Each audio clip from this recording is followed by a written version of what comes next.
Welcome to the Team Dynamics Administrator Training Resource videos. In this video, we will go over the Service Catalog. The Service Catalog is a comprehensive list of services that clients can choose from and request. The Service Catalog helps your unit provide a client-facing view of exactly what services you offer and is key for supporting ticketing applications. All units leveraging Team Dynamics at UIC share a single Service Catalog found at help.uic.edu. However, the visibility of services and categories can be controlled so that those services offered only to subsets of the UIC community, such as members of a particular college, are only visible to those individuals.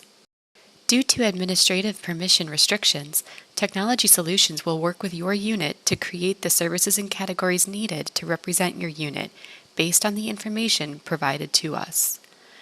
However, once these services are created, an individual in your unit will have full editing capabilities.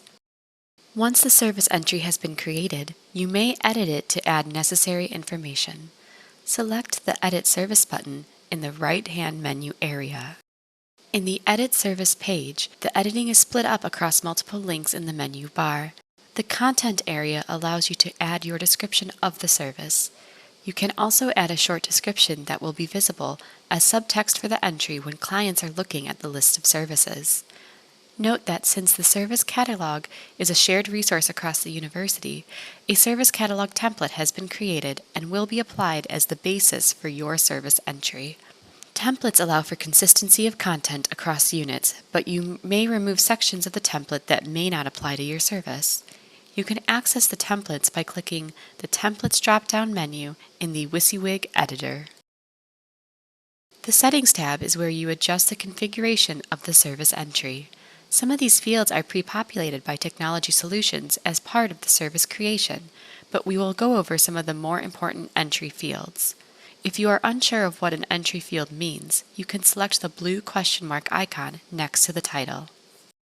Manager is the person who has access to editing the service entry in the catalog. Assets/CIs application will be predefined for your unit by Technology Solutions.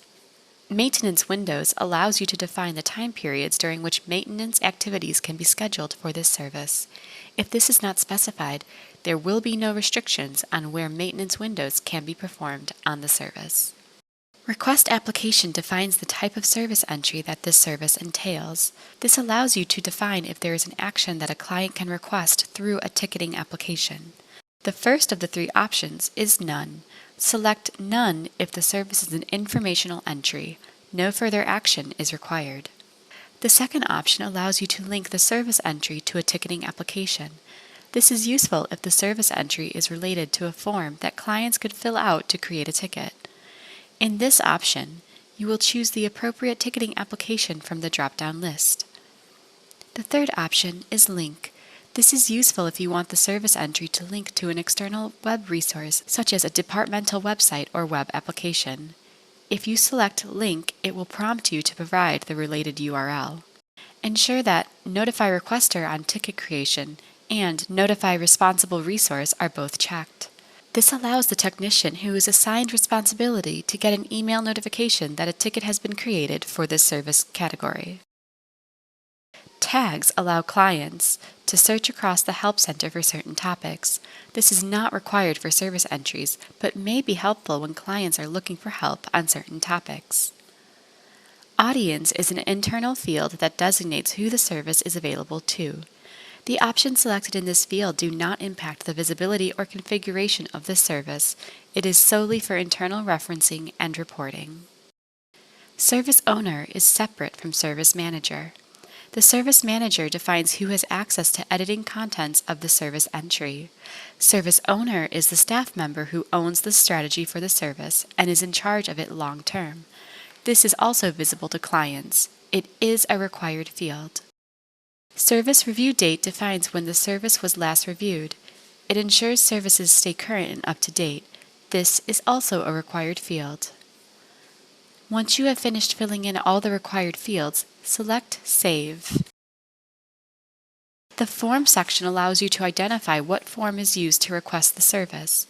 There are three options: create a new form, use an existing shared form, or create a new form using an existing shared form.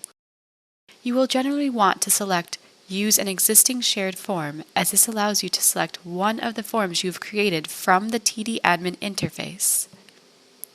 We do not recommend taking any action on this page until after you have watched the next few videos in the series. See the next video in the series for more information on forms. Create a new form allows you to create a new form to use specifically for this service entry.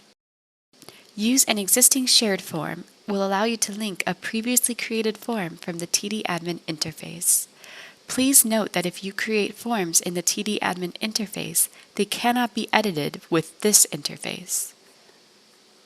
Create a new form using an existing shared form allows you to create a new service-specific form based on an already existing form that you have already created in TD admin. Regardless of which form option you choose, you can also choose whether to allow public requesters. These are options that control whether or not the form is available to the public without logging in first. We only recommend allowing this for services that are intended to be available to those who do not have UIC net IDs. If you choose to allow public requesters, you must assign a default account or unit. We recommend using None or Not Found. When a public requester is completing a form, they will always need to provide their name and email address. You can also require a phone number.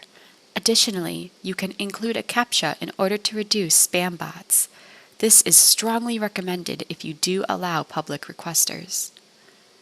Requester matching mode allows you to have an open form that matches the requester to the person's entry in Team Dynamics.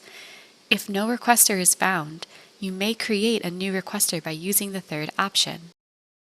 In the Permissions tab, you may define which groups of people are able to view the service. Work is currently being done to build out groups in Team Dynamics that are based on existing UIC Active Directory groups. Technology Solutions will work with you to help define these visibility needs. Relationships are not currently being used at this moment. In related articles, you may create links between knowledge base articles and the service.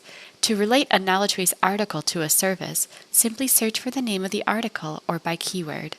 Select the magnifying glass for a more powerful search, including the ability to search by article ID. Select the knowledge base articles you want by selecting the checkbox and selecting Insert Checked located at the top of the pop-up window. In the Files tab, you may attach a file or multiple files to the service entry. Select Add, then search for the file you want to attach. Finally, Shortcuts allows you to display a service in more than one category. This page only displays existing shortcuts, and you cannot add a shortcut from here. If you need a shortcut for a service, Technology Solutions will assist you during your implementation effort. Thank you for watching this training video on creating and editing service entries in Team Dynamics. View further information at go.uic.edu/tdx-admin-resources and check out the next video in the series looking at forms.